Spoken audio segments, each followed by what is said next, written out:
Hello students, welcome to this video. Students, in this video I am going to discuss a very interesting lesson from your honeycomb book. It's honeydew book, and it is the 6th lesson from that book, and the name of the lesson is This is Jody'S Fawn. Students, it's a very interesting lesson, as I told you, and I hope you will enjoy this lesson. Just one advice for you, that is, students, you try to watch the complete video, then only you will get the complete idea of what I am going to explain in this lesson. First of all, let me discuss what is a fawn. F-A-W-N, fawn. Fawn is a baby deer, okay, a baby deer, D-E-E-R, deer, a baby deer. And Jody'S Fawn means that baby deer belongs to Jody. Jody is the name of a young boy like you. So before we proceed to the lesson, we need to discuss something. Like you might have heard about certain cures, treatment that is done at home using some home remedies without going to the doctor, some traditional way of treating the illness. Have you experienced that? Like when you had a cut on your knee, or at home you got a burn on your arm, or a bee stung you. So in these situations, there are some remedies which people try at home, some treatment which people try at home. Okay, we are not talking about those treatments when you go to the doctor. We are talking about some home remedies, home based remedies. So here also we are going to discuss something like that. And here what has happened, Jody is a boy, young boy, and in this story what has happened to his father is that his father got bitten by a rattlesnake, very dangerous snake, a rattlesnake which rattles, okay, makes a rattling sound, a sound of you put a stone in a tin container and then shake that stone, you will get that rattling sound. And that snake is very dangerous, found in the forests of Brazil mainly. And that snake first makes a rattling sound. That is a warning to the enemy to run away, and if the enemy doesn't run away, the snake feels threatened, the snake feels that it is a danger to its life, and then in order to save itself, it attacks the enemy. So Jody's father got bitten by such snake, and what he does, very quickly he kills a doe, D-O-E, doe, a female deer, and uses the heart and liver of the deer to take out the poison from his body. Okay, and then after that incident, now the mother deer died. So it made Jody wonder, it made Jody think that what would happen to the baby deer after its mother died, what would happen to the baby deer in the forest. So this is the situation. Now let us go through the story and discuss in details about the happenings. Okay, so let me read out from the book and then I'll explain the lines to you. Jody allowed his thoughts to drift back to the fawn. He could not keep it out of his mind. He had held it in his dreams, in his arms. He slipped from the table and went to his father's bedside. Penny lay at rest. His eyes were open and clear, but the pupils were still dark and dilated. So Jody was, the thoughts about the fawn was going on in Jody's mind, and he allowed those thoughts to go back to that moment when that mother deer was killed and he saw the baby wandering in the forest. He could not keep those thoughts out of his mind. Which thoughts? The thought about the baby deer.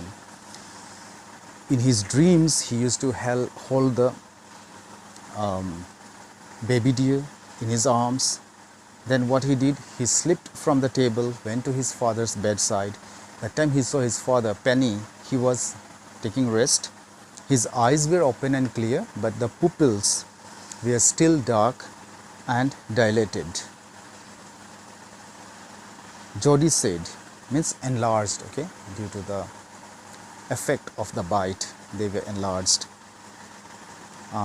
Jody said, "How are you feeling, Pa?" "Just fine, son. Old Death has gone thieving elsewhere, but wasn't it a close shave?" Then he asked his father, "Dad, how are you feeling now?" And he got a reply that, "My son, I'm feeling better. Death has come, but that has gone thieving elsewhere." Means it has just touched me and it left. It went elsewhere. But it was a narrow escape. Wasn't it a close shave? Means wasn't it a narrow escape? Slight escape, okay, or else he would have finished. "I agree," Penny said.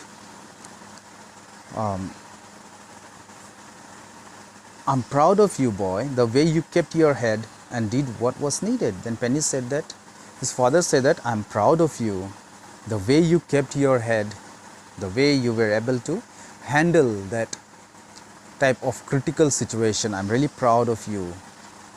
And you handled that situation carefully and you did what was to be done at that time." "Pa, yes son, Pa, do you recollect the doe and the fawn?" Then he told his father that, "Do you remember about the doe which you killed and the fawn, its baby? I can never forget them. The poor doe saved me, that's certain." Then he said, "How can I forget about that doe? It had saved my life. That is certain. There is no doubt about it.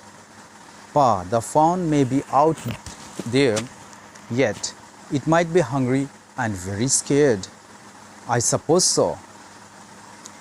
Then he reminded his father, he said that the fawn, the baby may be still there somewhere and it might be hungry because its mother is no more, and it might be very scared in the forest because different animals are there. They may attack the fawn, they may kill it. Pa, I am a big boy now and don't need to drink milk. Why don't I go and see if I can find the fawn and bring it here and raise it?" Then he was trying to convince his father. He told him that, "Pa, now I am grown up boy, I don't need to drink milk which I used to drink every day. So why don't you allow me to go and look for the fawn and bring it here if I get it and then raise it here. The way we bring pets and we raise them, we let them grow in our house, like that he wanted to bring the fawn and let it grow there." Penny lay quiet, staring at the ceiling. "Boy, you have got me hemmed in." Then Penny was completely quiet. He was just looking straight at the ceiling. And then he said, "Boy, you have got me hemmed in." Means you have put me in such a situation where I can't say no. I have to agree to what you say. "It won't take much to raise it, Pa. It will soon start eating leaves and acorns." Then Jody said, "It won't take a long time to look after that baby deer. Soon it will start eating leaves, nuts and those stuffs. We don't need to feed it with milk for a long time." "You are smarter than boys of your age. We took its mother and it wasn't to blame." Then he said, comparing to the boys of your age, you are quite smarter. Okay? And we have killed its mother. It's not to be blamed for that. Surely it seems ungrateful to leave it to starve. Son, I can't say no to you. I never thought I would live to see another day.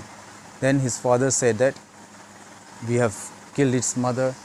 The baby should not be blamed for that. And it will become ungrateful if we leave the fawn in the forest to starve. Because that fawn was very small. It depended on its mother's milk. And if they leave the fawn there in the forest, it will start starving. It will die due to lack of food. And then his father said, son, I can't say no to you. If we would not have done that, then I may not be alive to see another day. Can I ride back with Millville and see if I can find it? Then he said, okay, I'll not go alone. I'll ride back with Millville, another fellow. He said he will accompany him, and I'll go to the forest and I'll try to find out. Tell your mom I said you can go. You go and talk to your mom. You tell her that I told you to go. He sidled back to the table and sat down. His mother was pouring coffee for everyone. So he went and sidled back, means walked back quietly without trying to be noticed, and he went to the table and he sat down. That time his mother was pouring coffee for everyone. He said, Ma, Pa says I can bring back the fawn. She held the coffee pot in mid-air. Then he told his mom that Pa has agreed. He has told me that I can go and bring the fawn. That time mother was surprised. She held the coffee pot in the mid-air like that. What? Fawn? The fawn belonging to the doe we killed. We used the doe's liver to draw out the poison and save Pa. Then he said that I'm talking about the fawn that belonged to the doe which we killed. We used its liver to draw out the poison, and that's how we saved the life of father. She gasped. Well, for pity's sake, Pa says it would be ungrateful to leave it to starve. Now, you know, some people, they are quite against keeping animals at home. Maybe his mom was also one like that, and she was not happy with that idea. And Jody was trying to convince her too. He said that Pa says that it will be ungrateful if we leave the fawn to starve in the forest. Doc Wilson said, that's right, man. Nothing in the world comes quite free. The boy is right and his dad is right. That time, Doc Wilson, another man, he spoke up. He said that this boy is saying the right thing. Nothing in this world comes free. One way or the other, we have to pay the price. And it would be, and he said that the boy is right, his father is also right. Millville said, he can ride back with me, I'll help him find it. And Millville said, okay, fine, I'll take him to the forest and I'll help him to find the fawn. She set down the pot helplessly.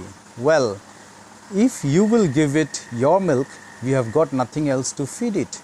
Then his mother said that, okay, fine, if you agree to give your share of milk to the fawn, then we have no problem because we don't have any other thing to feed it. Millville said, come on boy, we have got to get riding. That time Millville called him. He said, hurry up, we have to start. Ma Baxter asked anxiously, you will not be gone long? Jody said, I'll be back before dinner for sure. Then his mom said very anxiously that you will not be gone long, you won't take much time and don't go so far. Then Jody said, I'll be back before dinner, I'll return back for sure. Millville mounted his horse and pulled Jody up behind him. So in the picture you can see Millville and Jody both are riding the horse. He said to Millville, do you think the fawn's still there? Will you help me find it? He spoke to Millville saying that, do you think the fawn will be still there? Will you help me to find it? We will find him if he is alive. How do you know it's a he? Then Millville said, okay, we'll find him if he's alive. How do you know it's a male, it's he? The spots were all in a line. On a doe fawn, Pa says the spots are every which way.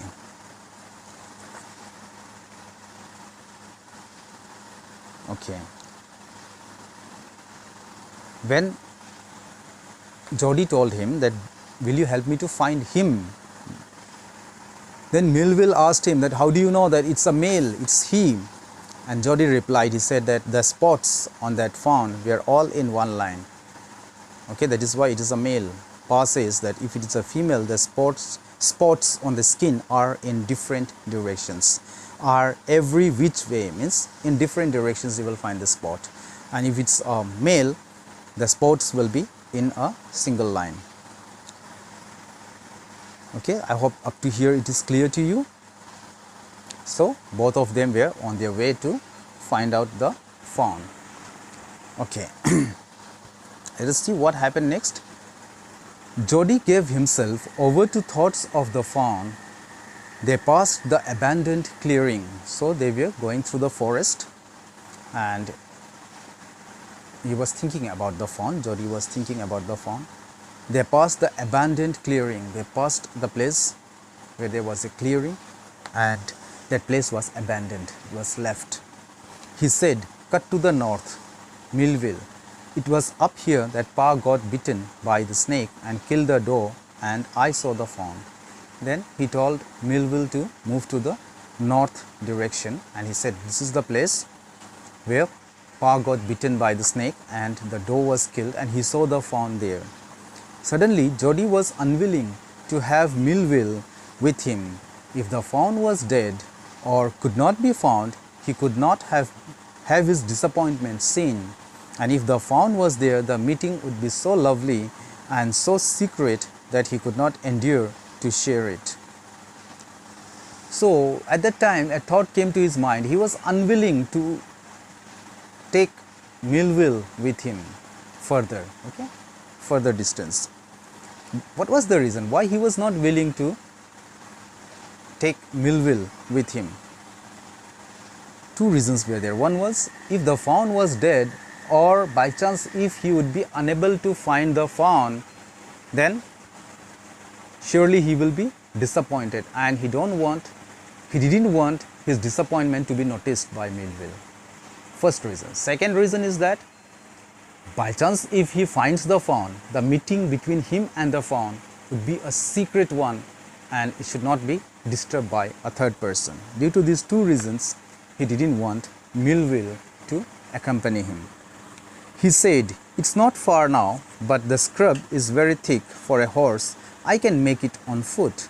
Then he said, from here it's not very far, and the vegetation there, the shrubs there which grows in the forest, the unwanted plants, is very thick. The horse may find it difficult to go there, so I can walk on foot.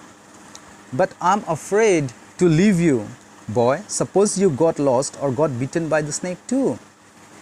Then Millville said, because his parents allowed Jody to go there because Millville was there to accompany him. An elder was there to guide him. Now he doesn't want Millville to go with him further. So Millville was worried and he said that, I'm afraid to leave you alone. By chance if you happen to lose your way in the forest, because it's very difficult once you lose your way in the forest, it's very difficult to find out the way. Okay, and next one is, there was a danger that he may be also bitten by the snake. I'll take care. It might take me a long time to find the fawn. If he's wandered, leave me off right here. Then he said, I'll take care of myself, and it might take me a long time also to find the fawn. Leave me off right here. You just leave me here. All right, but you take it easy now. You know north here and east. Then he said, okay, fine. All right, you take it easy now. North is this side and east is, he mentioned the directions. There and there. Jody was able to find out. The tall pine makes a bearing so long. So long, Millville, I am obliged. Then he said,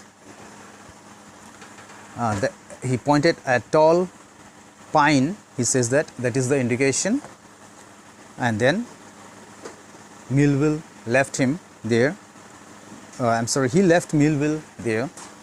He waited for the sound of the hooves to end, then cut to the right. The shrub was still. On his own crackling of twigs sounded across the silence. He wondered for an instant if he had mistaken his direction. Then he waited there for some time till the sound of the hooves to end. When the horse moves, it makes a sound. He wanted that sound to end, and then he was able to, when he was walking, when he was crushing the twigs while walking, a sound was produced, and that sound only disturbed the silence.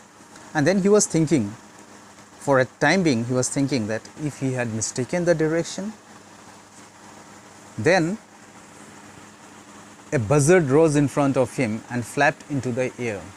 He came into the clearing under the oaks. Buzzards sat in a circle around the carcass of the doe. They turned their heads on their long scrawny necks and hissed at him. He threw his bow at them and they flew into an adjacent tree.